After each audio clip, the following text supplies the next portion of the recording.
దేవుని ఘనమైన నామమునకు స్తోత్రములు. ఈ వాక్యాంశాన్ని వింటున్న మీ అందరికీ మన ప్రభువును ప్రియరక్షకుడైన యేసుక్రీస్తు నామములో మా హృదయపూర్వక వందనములు. ఈరోజు వాక్యాంశము పిలిపిలికి రాసిన పత్రిక 4వ అధ్యాయము 19వ వచనాన్ని ధ్యానిద్దాం. దేవుడు తన ఐశ్వర్యము చొప్పున క్రీస్తు యేసునందు మహిమలో మీ ప్రతి అవసరమును తీర్చును. ఆమేన్.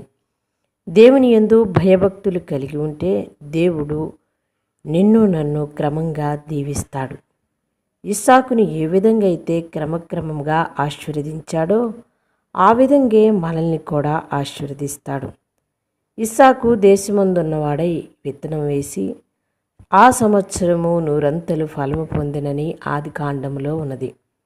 ఆయన్ని అంచెలంచెలుగా ఆశీర్వదించి ఆయన్ని గొప్పవాడిగా చేసినట్టుగా మరి మిక్కిలి గొప్పవాడయ్యాడు అని కూడా మనము వాక్యములో ధ్యానిస్తూ ఉన్నాం.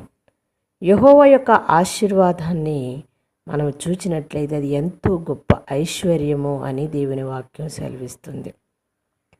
దేవుని వాక్యము ద్వారా ప్రార్థన ద్వారానే మనము ఐశ్వర్యవంతులుగా, ధనవంతులుగా, జ్ఞానవంతులుగా అభివృద్ధి అవుతాము.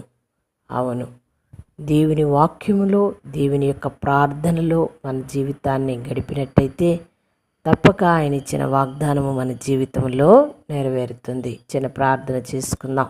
మహాపరిశుద్ధుడా, మిక్కిలిగా మమ్మల్ని ప్రేమించే మా పరలోకపు తండ్రి, మీ దివ్యమైన పాదములకు కృతజ్ఞతాస్తోత్రములు. నాయన అయా, నీ ఐశ్వర్యం చొప్పునే క్రీస్తు యేసునందు మా ప్రతి అవసరత తీర్చే దేవుడు అయ్యన్నావు.